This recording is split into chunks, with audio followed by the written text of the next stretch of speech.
ये ऐसा लगता है जैसे बाबरी मस्जिद ने खुदकुशी कर ली हो। बाबरी मस्जिद को किसी ने शहीद ही नहीं किया, जो जितने भी मुल्जिमान थे वो सब बरी हो जाते हैं। तो सिंपल सी बात है कि बाबरी मस्जिद खुद अपने आप शहीद हो गई या उसने अपने आप खुदकुशी कर ली। 2014 के बाद की बात करें या 1947 के बाद, भारत में मुसलमानों को सिर्फ और सिर्फ वोट बैंक के तौर पर इस्तेमाल कर उन्हें यूज किया गया है। उनके साथ सिर्फ और सिर्फ बातचीत कर, हमदर्दी कर उनको सिर्फ और सिर्फ ठगा गया है। और आज की अगर मामले की बात करें तो 32 आरोपियों को बाबरी मस्जिद शहीद किए जाने के नाम पर बरी कर दिया गया। हमारे साथ मौजूद हैं एडवोकेट शाहिद अली कि ऐसा क्या हो चला है जहां पर जो जुर्म करे वो भी सत्ताधारी उसको बचा लेती है, जो मुसलमानों पर लिंचिंग हो तो भी सत्ताधारी उसे बचा लेती है। तो सर, मेरा आज पहला सवाल आपसे ये है कि 32 लोगों को रिहा कर दिया गया जो कि बाबरी मस्जिद को शहीद करने के लिए आरोपी थे। कैसे देखते हैं आप इसे? इस ऑर्डर के बाद मैं तो ये कहूंगा कि ऐसा लगता है जैसे बाबरी मस्जिद ने खुदकुशी कर ली हो। बाबरी मस्जिद को किसी ने शहीद ही नहीं किया, जो जितने भी मुल्जिमान थे वो सब बरी हो जाते हैं। तो सिंपल सी बात है कि बाबरी मस्जिद खुद अपने आप शहीद हो गई या उसने अपने आप खुदकुशी कर ली, क्योंकि उसका मुलजिम ही नहीं है। तो जबकि ये देखिए एक इंटरनेशनल मैटर है और ये एक पब्लिक डोमेन में है कि किस तरह की स्पीचेस दी गई, एक धक्का और दो बाबरी मस्जिद तोड़ दो। वो आज तक लोगों के दिमाग में है सारी चीजें। किस तरह से पूरे भारत के अंदर एक मुहिम चला करके लोगों को इंस्टिगेट करके लोगों को वहां तक पहुंचाया गया। उनके लीडरान कौन थे ये भी सब पता है। और ये चूंकि ऑनरेबल सुप्रीम कोर्ट ने एफिडेविट मांगा था उत्तर प्रदेश की सरकार से, वो एफिडेविट ये था, ऑनरेबल कोर्ट ने मांगा था कि आप इस बात का एफिडेविट दीजिए कि मस्जिद को नहीं तोड़ा जाएगा।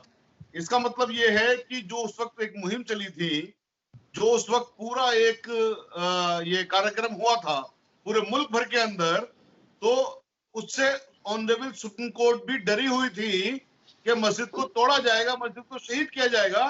इसीलिए इस मुल्क के इतिहास में पहली बार किसी गवर्नमेंट से सुप्रीम कोर्ट ने एफिडेविट मांगा था कि आप एफिडेविट दीजिए, मस्जिद नहीं तोड़ी जाएगी। वहां पर एफिडेविट दिया गया, उसके बावजूद ही मस्जिद तोड़ी गई। और आज ये ऑर्डर जब आता है कि ये जितने मुल्जिमान हैं इनके खिलाफ एविडेंसेस नहीं है या इन लोगों की स्पीच में ऐसा कुछ नहीं था कि मस्जिद तोड़ने के लिए बात हुई हो, तो यहाँ पर एक बहुत ज्यादा मतलब मैं आप क्या बताऊं कि ऐसा लगता है कि ऑनरेबल कोर्ट शायद ये कहना चाहती है कि मस्जिद अपने आप ही शहीद हो गई, मस्जिद को किसने तोड़ा ही नहीं हो।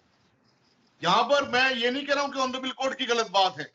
देखिए, ऑर्डर गलत हो सकता है, ऑर्डर सही हो सकता है, वो ऑर्डर चैलेंज होगा अपीलेट कोर्ट में। लेकिन बात दरअसल ये है जो प्रोसिक्यूशन है, प्रोसिक्यूशन होता है सरकार के एडमिनिस्ट्रेशन के अंडर में। वो लोग क्या कर रहे थे, सरकार खाली बीजेपी की तो नहीं रही है ना। 1992 से लेकर आज तक सरकार तो सारी पार्टियों की रही है, और उन पार्टियों की भी सरकार रही है जो मुसलमानों के बड़े हमदर्द बनते हैं, जो मुसलमानों के ठेकेदार बनते हैं। तो इन सारी पार्टियों की जब सरकारें रही हैं, तो सारी की सारी पार्टियों ने मिलकर के यही कोशिश की है ना कि ये जितने मुल्जिमान है सब बरी हो जाए। ऑनरेबल कोर्ट के अंदर जब केस होता है तो प्रोसिक्यूशन का काम होता है केस को प्रूव करना, एविडेंस लेके आना। तो जब एविडेंस वहां पर कोर्ट में सफिशिएंट नहीं पहुंचे और तमाम चीजें इस तरह बिगाड़ी गई, तो आज तक जितनी भी सरकारें बनी 1992 से लेकर के सारी की सारी बराबर की दोषी हैं इस ऑर्डर में। उनके अगर वो बरी हुए हैं तो उनके बरी होने के पीछे। सर, 28 साल लग गए बस ये कहने के लिए कि आपकी आवाज नहीं आ रही है। सर, आपको अब मेरी आवाज मिल रही है? जी सर, अगर सारे लोगों ने बाबरी मस्जिद को लेकर किसी भी तरह का कोई हथकंडा नहीं अपनाया था, बाबरी मस्जिद को ढहाने में उनका कोई बयान, कोई भी चार्जशीट और कुछ भी नहीं था, तो क्या 28 साल क्यों लग गए इस फैसले को देने में? कैसे देखते हैं ये 28 साल के सफर को, जिस तरह से अगर बाबरी मस्जिद विध्वंस को देखा जाए तो? मैंने अभी आपके सामने वही कहा है कि हम 28 साल पहले चले जाएं, हम 1992 में चले जाएं, हम 1992 में, और 1992 से पहले जब बाबरी मस्जिद की शहादत हुई उससे पहले भी हम चले जाएं, तो मुल्क भर के अंदर एक प्रोपेगेंडा चलाया गया था, एक मुहिम चलाई गई थी कि बाबरी मस्जिद को हमने 6 दिसंबर को शहीद करना है। पूरे मुल्क भर से लोगों को बुलाया गया था और उनको किस काम के लिए बुलाया गया था? बाबरी मस्जिद की शहादत के लिए बुलाया गया था और अलग ऐलान बुलाया गया था, डंके की चोट पर बुलाया गया था। ये सारे फैक्ट्स आम इंसानों की भी नॉलेज में है, इवन के गूगल पे ही मिल जाएंगे। जब ये सारे फैक्ट्स हैं तो फिर ऐसी क्या कमी रह गई कि सरकार उन सारे एविडेंसेस को कोर्ट के सामने नहीं पेश कर सकी? तो सरकार आज तो बीजेपी की है, लेकिन उससे पहले सरकार तो समाजवादी की थी, केस तब भी चल रहा था। उससे पहले सरकार तो बहुजन समाज की थी, केस तब भी चल रहा था। उससे पहले सरकार मिलीजुली भी रही, बीजेपी की और बहुजन समाज पार्टी की, केस तब भी चल रहा था।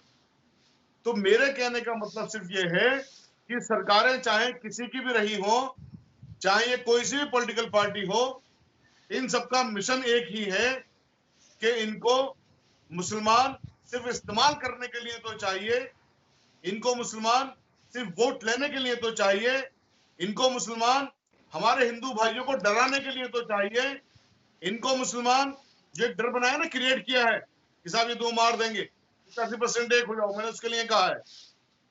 इनको मुसलमान हर चीज के लिए चाहिए जो उसमें इनका फायदा होता हो, लेकिन इनको मुसलमान इसलिए नहीं चाहिए कि मुसलमान अपने हक की बात करे, मुसलमान को इंसाफ भी मिले। अब बताइए इससे बड़ी और क्या विडंबना होगी कि इस मुल्क में, हमारे मुल्क में, इतने प्यारे मुल्क में जहां कानून की हुकूमत हो और जहां इतना अच्छा कानून हो, उसके बावजूद भी सरकार एविडेंस पेश नहीं करे। देखिए, जज साहब तो साइड पे नहीं जाते ना कि क्या हुआ क्या नहीं हुआ, जज साहब तो एविडेंस के ऊपर फैसला करते हैं। तो जब उनके सामने एविडेंस ही लेके नहीं आएंगे तो जज साहब क्या फैसला करेंगे? अब हमने इसको ऑर्डर को पढ़ना है अभी कि जज साहब ने क्या एविडेंस आए हुए थे तब एविडेंस को नकारा है, या एविडेंसेस को सही तरीके से अप्रिशिएट नहीं किया है। उस पर हम जितनी भी बात कर पाएंगे वो जजमेंट को पढ़ने के बाद कर पाएंगे। लेकिन आज की डेट में जो लगता है परम दृष्टिया, वो लग रहा है कि तमाम सरकारों ने मिलजुल करके ये ऑर्डर करवाने में बहुत बड़ी भूमिका अदा की। सर, सेकुलरिज्म की बात करें तो सेकुलरिज्म भारत में अब शक्ल भी बदल चुका है और उसके मायने भी बदल चुके हैं। तो ये फैसला आने के बाद क्या आपको अभी भी उम्मीद है, जिस सेकुलरिज्म को बाबा साहब ने अपने संविधान में मेंशन किया था, भारत में अब वो सेकुलरिज्म बचा है? देखिए, संविधान में मेंशन तो 1971 में हुआ था, लेकिन जो संविधान है वो वाकई सेकुलर स्ट्रक्चर है हमारा, बात नहीं है। फ्रॉम डे फर्स्ट से सेकुलर स्ट्रक्चर है। और जो सेकुलरिज्म है जिस पर देश की नींव रखी गई है, जिस बुनियाद पर, मैं आपको एक स्टेटमेंट बताता हूँ महात्मा गांधी जी का। जब मोहम्मद अली जिन्ना ने पाकिस्तान की मांग की और एक आंदोलन चला, तो उन्होंने हिंदुस्तान में मुसलमानों को रोकने के लिए और हिंदुस्तान के हिंदुओं को भी इस बात के लिए तैयार करने के लिए कि मुसलमान आपके साथ रह सकते हैं, कोई दिक्कत नहीं है, ये बात कही थी कि हिंदू धर्म में कोई भी ऐसी बात नहीं है कि जिससे हिंदू और मुसलमान साथ नहीं रह सकते हों। उन्होंने ये भी कहा था कि हिंदू धर्म का प्रिंसिपल है वसुधैव कुटुंबकम, कि पूरा ब्राह्मण ही एक समाज है, एक परिवार है।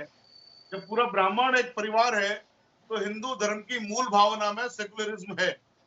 इसी तरह से जो हमारे उस वक्त के लीडर थे जिन्होंने हिंदुस्तान के साथ में रुकने के लिए अपील की, रोका, जिसपे हमारे बुजुर्गों ने, हमारे बाप दादाओं ने लब्बैक किया, उन्होंने ये कहा कि कुरान में करीम में ये कहा है अल्लाह सुब्हानहू तआला ने, लकुम दीनुकुम वलिय दीन, तुम्हारा दिन तुम्हें मुबारक, हमारा दिन हमें मुबारक, हम साथ में रह सकते हैं, कोई दिक्कत की बात नहीं है।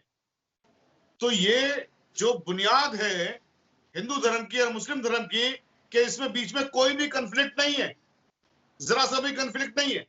तो कंफ्लिक्ट नहीं है और हमारे देश की खूबसूरती है कि तमाम मजहब एक साथ रह सकते हैं, तमाम मजहब के लोग एक साथ रह रहे हैं। तो सेकुलरिज्म पर ये, इसमें कोई शक की बात नहीं है कि एक बहुत बड़ा आघात है, बहुत बड़ा हमला है। लेकिन उसके बावजूद भी हमें तो अंग्रेज अलग नहीं कर सके, हमें तो अंग्रेज अलग नहीं कर सके हिंदू मुसलमानों को। 1857 का जब गदर हुआ था तो 1857 के गदर के मेन लीडर थे बहादुर शाह जफर, और उनके पीछे जो लड़ने वाले थे हिंदू और मुसलमान दोनों मिलकर थे। तब अंग्रेजों ने कमीशन बनाया था टॉपसन की अध्यक्षता में। उन्होंने रीजन पूछे थे, क्या रीजन है ये हिंदू मुसलमान एक साथ क्यों लड़े हैं, हम क्या कर सकते हैं कि इसमें हम हुकूमत करें हमारे देश पर। तब टॉपसन ने अपनी रिपोर्ट में ये कहा था, हिंदू और मुसलमानों को आप अलग कर दीजिए, आप इस देश में लंबे समय तक हुकूमत करेंगे। उसके बाद में 1861 में पहली बार हिंदू मुस्लिम का दंगा हुआ, लेकिन हिंदू और मुसलमानों को तो अंग्रेज भी अलग नहीं कर सके, भले उन्होंने पाकिस्तान का बंटवारा कर दिया हो। तो हिंदू और मुसलमान को ये जो आज के काले अंग्रेज हैं, इंशाल्लाह ये भी अलग नहीं कर सकते। ये बुरा वक्त है, इसमें कोई शक की बात नहीं है। आघात है जुडिशरी के ऊपर, आघात है सेकुलरिज्म के ऊपर, आघात है कानून के ऊपर, लेकिन इंशाल्लाह ये देश की यूनिटी, ये जो हिंदू मुस्लिम तहजीब है और इत्तेहाद है, ये बना रहेगा और मजबूत होगा।